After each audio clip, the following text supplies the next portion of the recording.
Hello, nutrition nuts and fans of the exam room. This is indeed the Exam Room Live, brought to you by the Physicians Committee. Hi, I am the weight loss champion, Chuck Carroll. Thanks so very much for joining us for this healthiest half hour anywhere online today, right here on Facebook and on YouTube. Coming up today, we are going to devote the entire show to answering your questions. Dr. Jasmol Sardana is here making a house call as we open up the doctor's mailbag. So if there's a question on your mind that you would like to ask the doctor, go ahead and post that right now in the comments section or the chat box. You can even tweet it to us at Chuck Carroll WLC or at PCRM. Just make sure that you use that hashtag Exam Room Live when you send in your question. Already some great ones coming in, including a question from someone who has lost a tremendous amount of weight, but is now worried about putting it back on and wants to know, how can I establish a healthy relationship with food in my new body?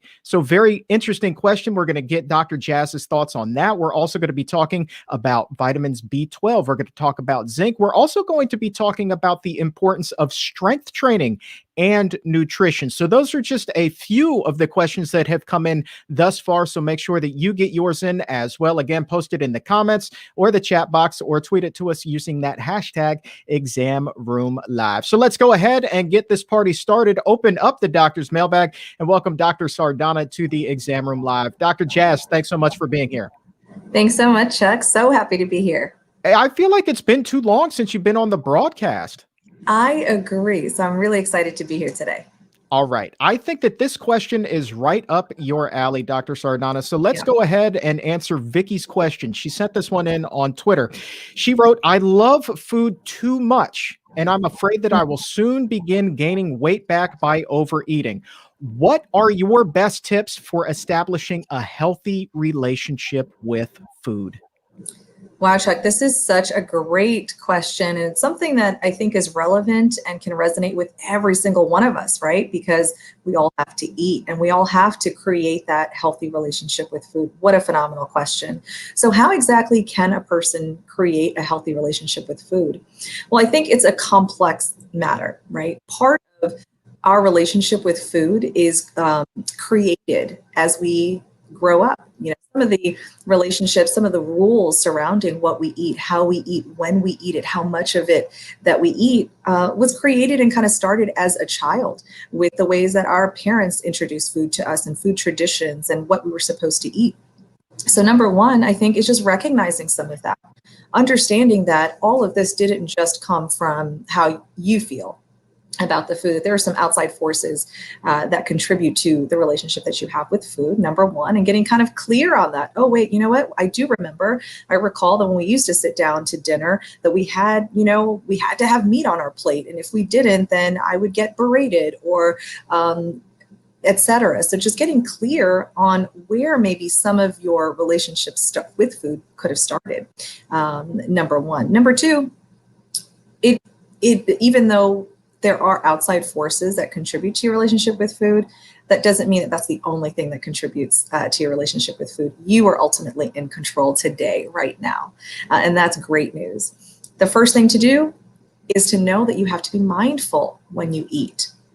Getting really clear when you're sitting down to eat food, why are you eating? Are you really hungry?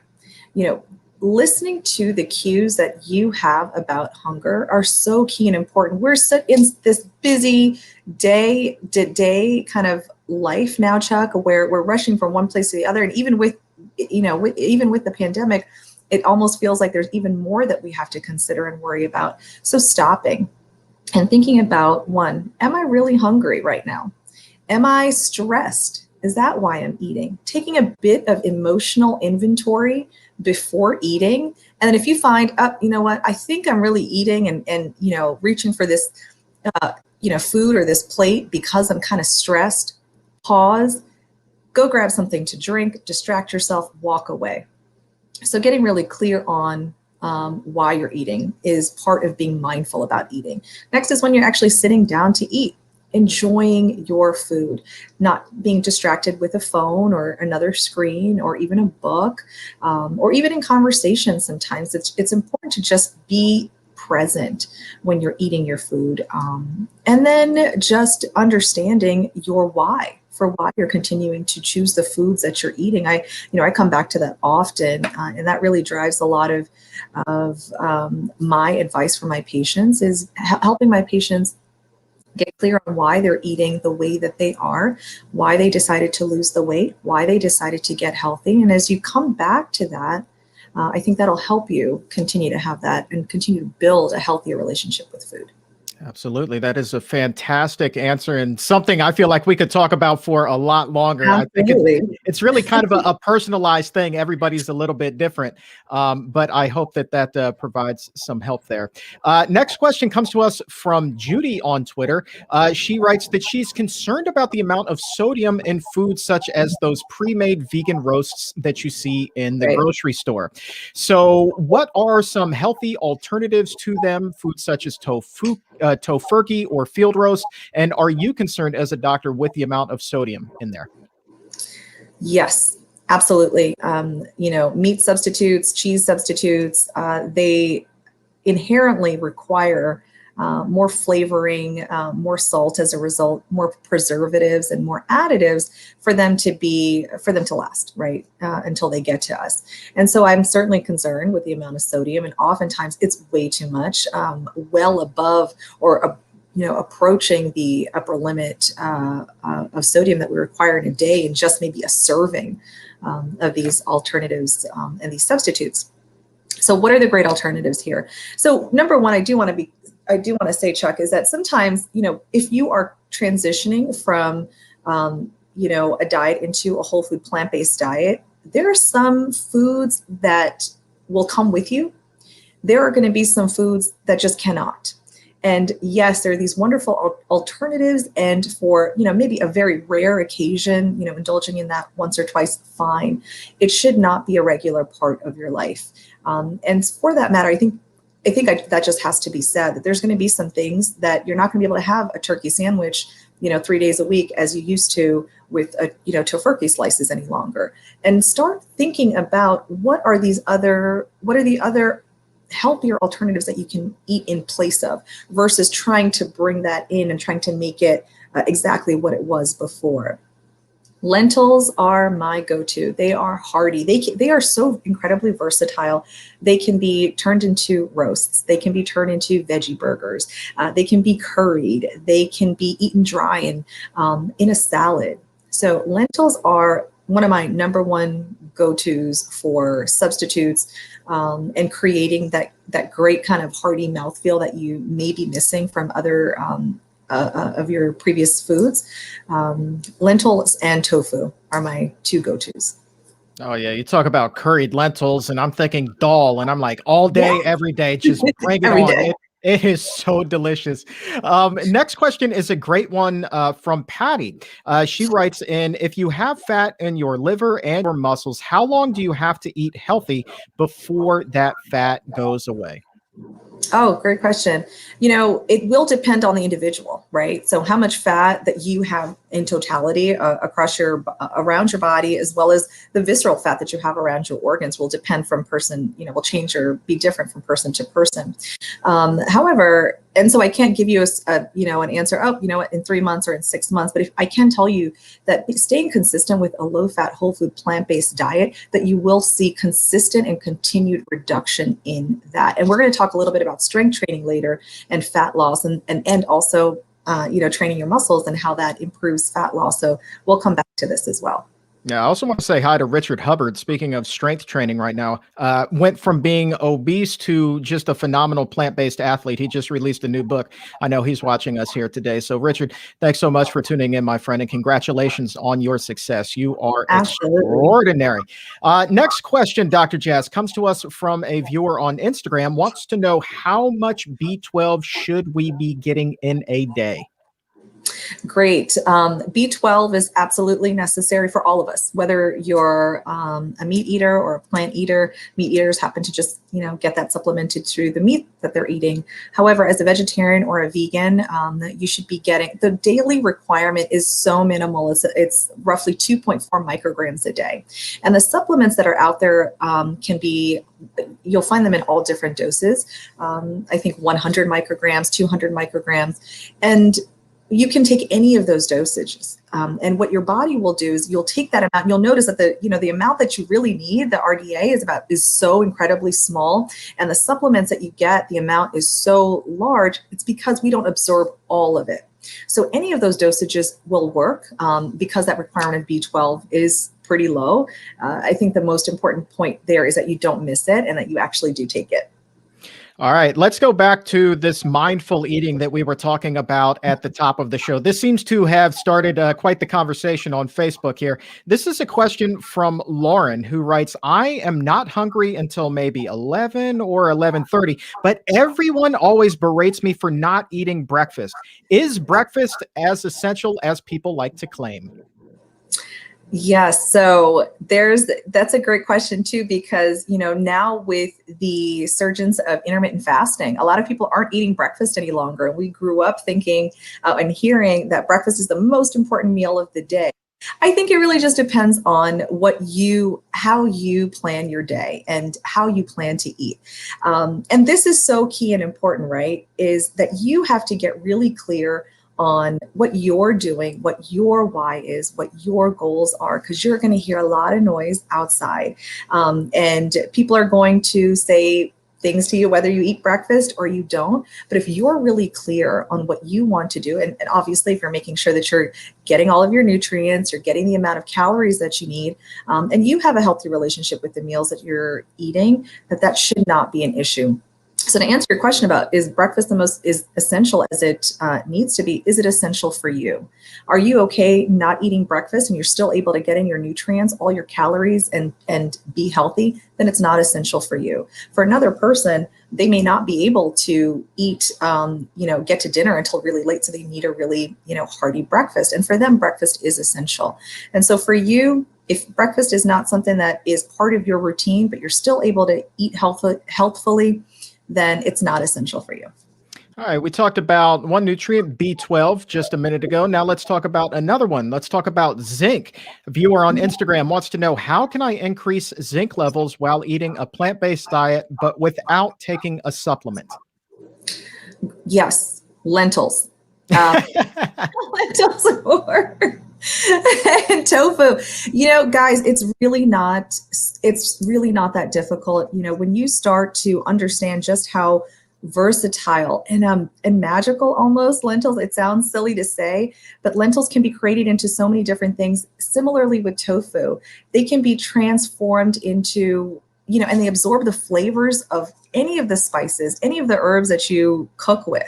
So they can take you around the world essentially. So getting in lentils, tofu, seeds and nuts are another good source of zinc as well. So if you're getting that daily, and I imagine that you should be as a whole food plant-based eater, that you're getting your lentils and your tofu, you'll be getting your required amount of zinc. Question comes to us from Dale watching on YouTube. Writes, I had my sodium checked and it came out on the low side. Should I be concerned? So sodium can be dynamic, right? It really matters whether or not it's consistent. And hyponatremia, which is the fancy medical term for low sodium, has multiple causes. And so I would discuss that with your doctor and in the context of what your other labs look like. Oftentimes when there's low sodium, it really is a marker of the amount of fluid or water that you have in your body. Because sodium, once you get in a lot of water, becomes dilute in our blood and it can show up as low sodium. So have you been drinking more water than usual? Have you been drinking more beer than usual? Oftentimes this is an occult cause of low sodium is something called beer potomania, where you're drinking a lot of beer. And that can decrease your sodium levels. So those are, important. It's not just the sodium itself, it's really the water and the fluid intake that you have. Oftentimes it may be that you just drank more than usual, and it's fine. And, you can recheck with your doctor. And if you don't have any symptoms, not necessarily a concern, but if this is something consistent, then it's something more of a concern that you should be looking into and, repeating testing.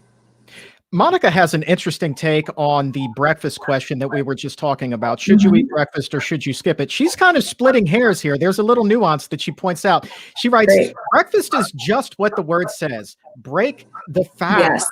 So no matter what time the first meal of the day is, isn't that breakfast? Thank you. That was phenomenal. Thank you for that. Absolutely. So it's not a time, right? It's whenever that first meal of the day is. So you are eating breakfast. I love it. The exam movies, man, they are so smart. I love it so much. Great question coming in from Twitter. What other food should I stay away from while eating a vegan diet with hyperthyroidism and Graves' disease? I exclude all nightshades, but what about citrus or oats?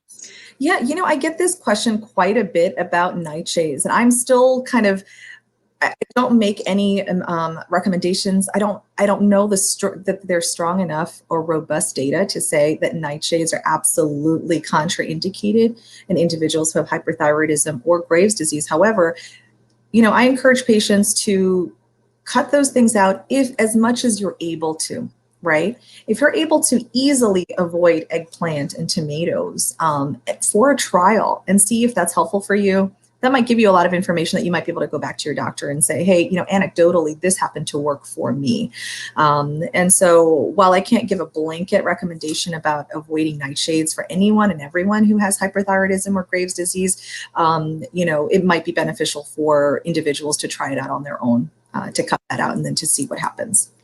Question here from Natalie. I'm not sure if you've had a patient with this experience before, but we'll ask it nonetheless. Natalie writes, can you please address gut health after having your gallbladder removed? Is there anything we should or should not be doing there? Yeah, so your gut health isn't necessarily impacted greatly once your gallbladder is removed. Your microbiome is along your intestines. And so your gallbladder, while it's important for digestion, even if that's removed, your gut microbiome, if you're eating, and this is where, my plug for a whole food plant-based diet is going to come in. If you're consuming a whole food plant-based diet, it should not affect your microbiome. In fact, it should continue to promote the growth of healthy, good bacteria. So losing your gallbladder should not affect your microbiome.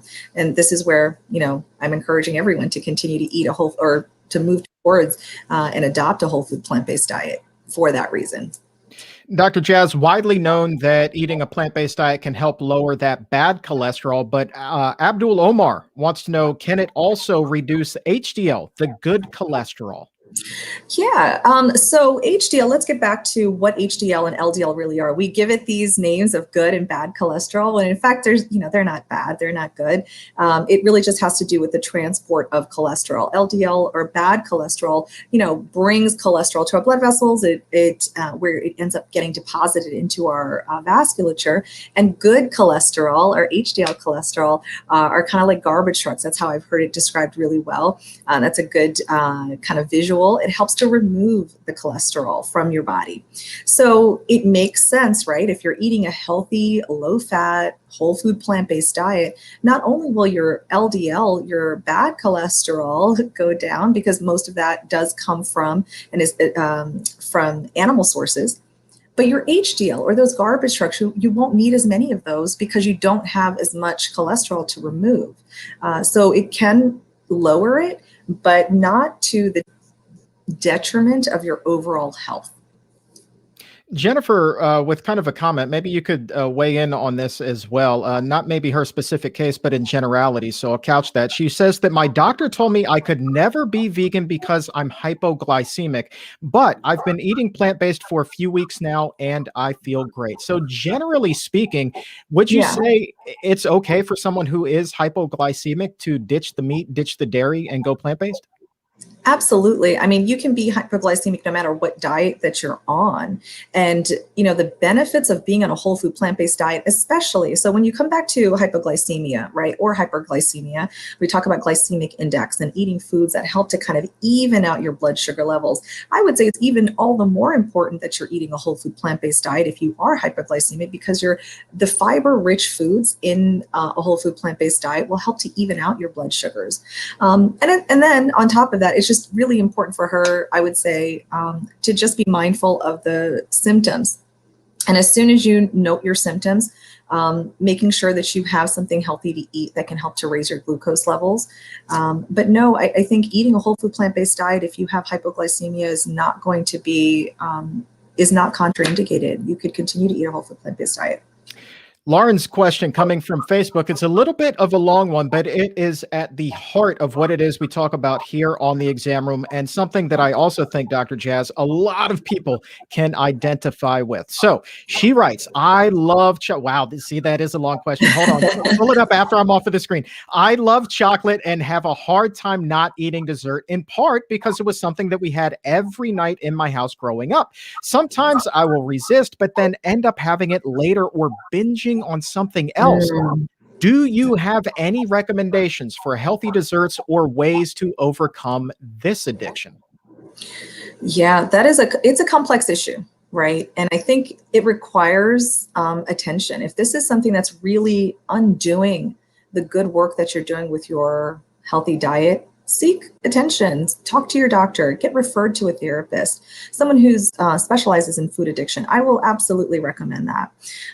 So the original question is how you ate chocolate, so it became a part of your life from childhood, and now you do try to resist it because that urge is still there, maybe too frequently, and you're looking for ways to cut down on the chocolate or avoid it altogether. Is that right?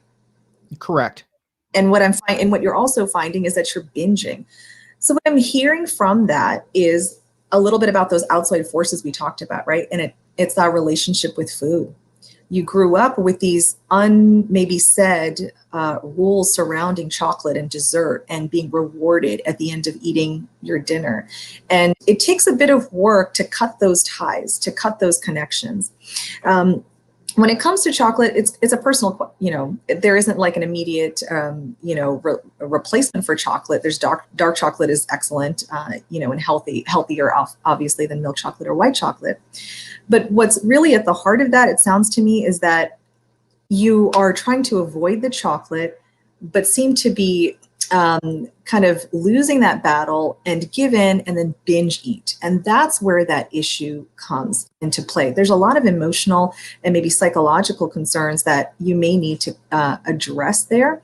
And it's showing up in the ways that you're choosing the chocolate and the ways that you're choosing to eat that much of it. Number one, if I could suggest, again, this is a complex subject. So, I don't want to say I'm going to solve all of this with just this answer, but not having it in your house might be a really simple solution, or creating extra hoops that you have to jump through should you want it, right? So if you are unhappy with binging on this food, not having it at home is the first step. And if you really did want it, you'd have to get your coat on, get in the car, go outside in the cold and go to the store to get it. So putting those kind of barriers in place and kind of setting yourself up for success by not having it at home, I think, is the first step. Yeah, and food addiction, whether it's chocolate or some other sweet or fast food, I mean, it is such a tough nut to crack, pardon the pun. It is absolutely one of the hardest things that you will ever possibly overcome. But I stress that word overcome because it is possible to do it. We've had so many people on the show who have battled food addiction and have been able to overcome and are now leading a healthy life. And one of the things that now helps me, I'll just give you this practical tip. One of the things that now helps me is just accepting the fact that these cravings will come, but also knowing that the cravings are temporary. And so it may be hell and torture, excuse the language, for 10, 15, 20, even a half hour minutes there, but you will get past it. And you will feel a lot better if you just deal with it and not give in to temptation than should you give in and eat that chocolate or whatever that food addiction issue may be. And then that kind of puts you back at square one and you'll have to do this all over again. So just accept the fact that it's going to stink for a little bit, but you will get past it. And I wish you the best of luck because God knows it is not easy. Next question comes to us from Richard. He says, I often get asked if osteoarthritis progression can be stopped with a plant-based diet. I know arthritis, plant-based diets have great benefit. What about specifically osteoarthritis? Yeah, I certainly see the potential for that. The way that, so osteoarthritis is essentially extra stress that is placed on our bones. And oftentimes, as we age, we gain weight. And with that extra weight comes extra stress that's placed on our hips, our knees, other weight bearing joints. And so those joints end up kind of wearing away the cartilage in between. And so there's no longer padding or very little padding. And at some point you can have even bone on bone, and that causes a lot of pain and discomfort and, disability sometimes. So as how I see a whole food plant-based diet being beneficial is, simply with weight loss, simply with being able to cut back on the amount of calories that you're eating, choosing healthier foods that are anti-inflammatory inherently. So that will be helpful. And then, when you lose some of that weight, you have less stress on those joints. And so if, maybe not reverse the osteoarthritis that's already present, but could potentially have the powerful impact to slow that progression. So the chocolate thing, I will tell you, Dr. Jazz, people are talking about it right now Yep. in the chat room. And JL actually has something that I think is a pretty good solution here. Just a simple recipe with frozen bananas blended with a splash of plant milk and a spoon of cocoa. That is a great healthy fix. No lie, somebody very close to me has been using that recently. And I mean, was craving Godiva like it was the end of the world. And if this person didn't get it, it was off with everyone's head. But then when this was introduced to them, it was suddenly as if their world was at ease. It's so simple to make. And really, you don't even need a high-speed blender to do it. Any blender can do it. So just make sure that you always have some frozen ripe bananas on hand, and that will definitely curb the craving. Matter of fact, that will become the best tasting chocolate you have ever had. So that's my recommendation. I'm sure that you've done something like that, right? Thank you. I love that. We actually have frozen bananas that are dipped in dark chocolate that are frozen, that are sitting in the freezer. And I completely forgot about it. But yes, absolutely. I love that idea. I love it. The bananas are legit. Unbelievable. Okay, so here's a kind of a technical question. Comes to us from Edith. Wants to know, is it unhealthy to cook baked potatoes in aluminum foil? Guess worried about some toxic transfer there. Yeah, I don't know. Honestly, I don't know about the aluminum transfer into baked potatoes.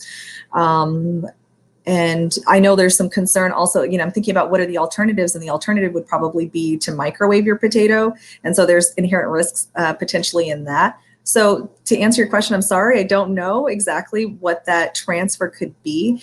If it's possible to avoid it and just, bake it without the aluminum foil, I mean, that's definitely possible as well, especially with the advent of air fryers and, putting it on a baking sheet. I think you could get away with baking a potato even without the aluminum foil and do well.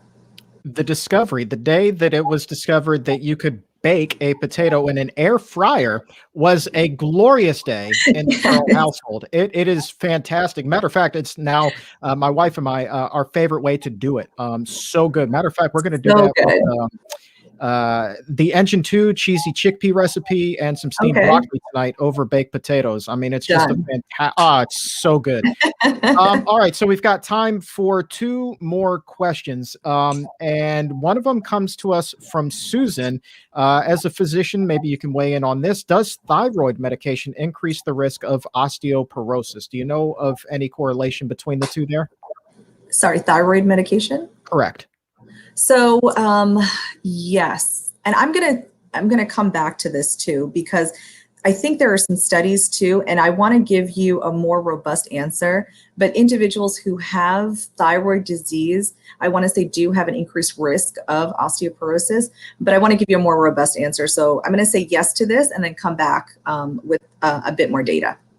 Okay, and next to last question comes to us from Naveen. She said, some people say that if you have hypothyroidism, you should avoid cabbage and cauliflower, etc. Is that true?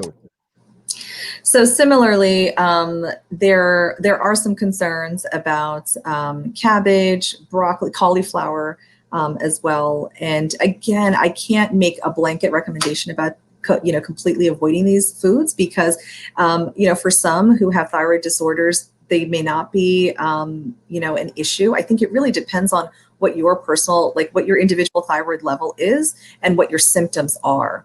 And if you personally find that, oh, you know what, I'm eating a lot of the cabbage and the cauliflower, and this is giving me symptoms, or I'm feeling more sluggish, or I'm feeling more energized, or then, you know, avoid them.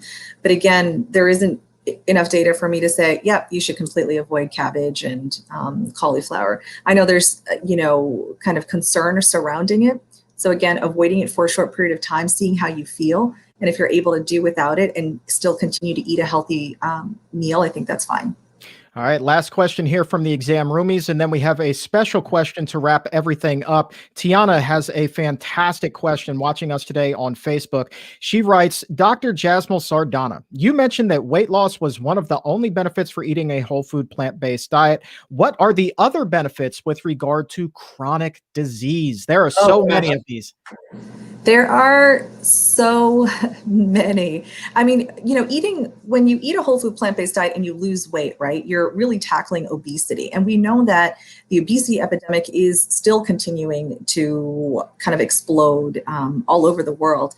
And obesity is linked to all of these other risk factors for heart disease, which are the chronic diseases that you mentioned. So eating a whole food plant-based diet, we see this time and time again. There are like stepwise risk reductions that we see in individuals who are whole food plant-based or vegan versus who are vegetarian versus those who eat fish versus those who are omnivores. And we see a stepwise reduction in the risk of diabetes.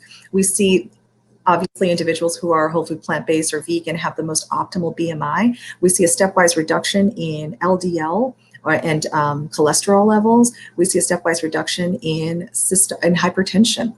So as you move closer and closer to a whole food plant-based diet, and you move further and further away from further away from animals and animal products, you have inherently decreased risk of all of these risk factors. And those risk factors are important to decrease because you're ultimately then decreasing your risk of heart disease. And in addition to that, we know that eating a whole food plant-based diet just decreases your risk of all-cause mortality compared to individuals who are not. All right. And the last question is from Sean. This is a fantastic question. He writes, last year you had Dr. Kim Williams on and you asked him whether diet or exercise was more important to heart health. And he said that diet was 90% of it. However, I also know that strength training and nutrition go together like peas and carrots. Can you talk about the importance of introducing strength training into your diet and how that correlates with nutrition? Such a great question. I really wanted to highlight this topic too, because, you know, we love nutrition topics. And that is, I agree with Dr. Kim Williams. I think nutrition is at the core of being healthy, reducing your risk for heart disease and so many other chronic diseases, some cancers as well. And in general, to live a long, robust and healthy life. And that's what we all want, right? But if there was, you know, additional things that you could potentially do to enhance and to support the good things that come from eating a whole food plant-based diet, we want to know about it. And strength training happens to be one of those things. We know that as we age, you know, there are a few things that just happen. There are degenerative processes that happen. So you end up losing muscle mass, you lose bone density, and your metabolic rate naturally decreases. So I want to tell you here, so in over a decade, you lose about 5 to 10 pounds of muscle mass as we age. And your metabolic rate decreases by about 2 to 4% every decade. So what does that end up resulting in? It results in creeping obesity. So this is why, as we get older, we realize, well, you know, I didn't weigh this when I was in college. I didn't weigh this when I was in high school. It's because of those factors. One way to mitigate that is by adopting a whole food plant-based diet. But we also know that if you include strength training, it's a powerful way to counteract some of those degenerative processes and to allow us to age gracefully and healthily and to live a long life.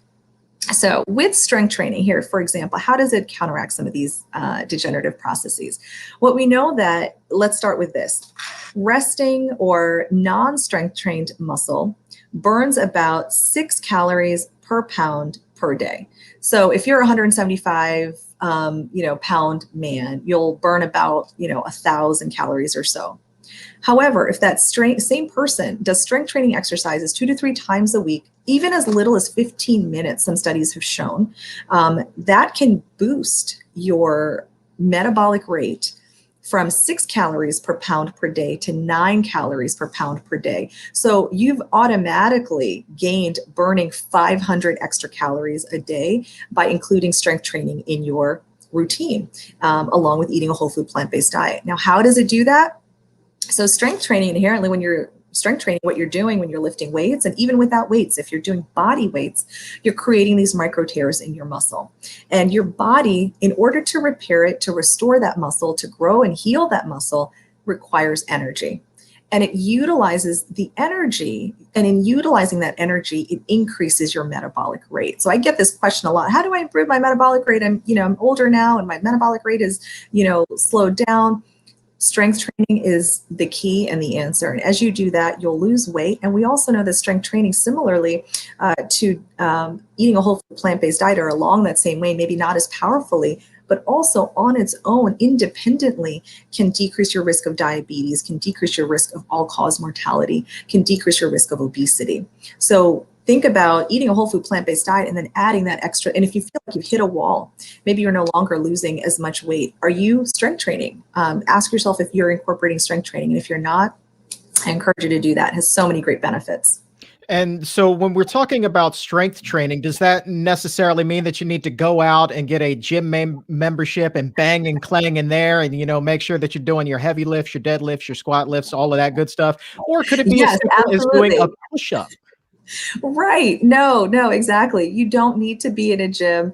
I was being facetious there before, but no, you don't need to be at a gym. You don't. And I think, Chuck, you're so right. I'm glad you brought that up, because that's what we think about, right? When we think about strength training, we think about the bodybuilders that are in the gym. And so, even as women, we're not as prone or excited about strength training, maybe because we're worried about, we're going to look bulky, or that's not really for me.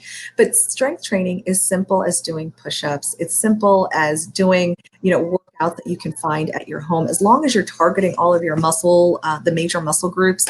However you're doing that, whether it's with weights, simple weights at home that you can keep just dumbbells, or doing body weights, can have remarkable benefits. Outstanding. If we did not get to your question today, have no fear. We will save it and do our best to get you an answer on an upcoming episode. And if you would like to work one-on-one with Dr. Jazz, you can make an appointment to visit her at the Barnard Medical Center. Just log on to barnardmedical.org or call 202-527-7500. Telemedicine visits are available in more than a quarter of the country now. And yes, insurance is accepted. So barnardmedical.org or call 202-527-7500 for a full list of states where services are available and get you set up for a healthier future. Dr. Jazz, thank you so very much for your time. This has been great. This was such a great conversation. Thank you so much, Chuck. Thanks to all the viewers and our listeners too. She is the best. But go make an appointment to go see her today. I mean, she's just incredible and so positive about everything. I love her positivity. That can also make all the difference when you're trying to work toward a healthier future, because God knows it's not always going to be easy to achieve your weight loss goals or your health goals. But if you're working with somebody who is professional, knowledgeable, and positive, that, my friend, that is the recipe for success.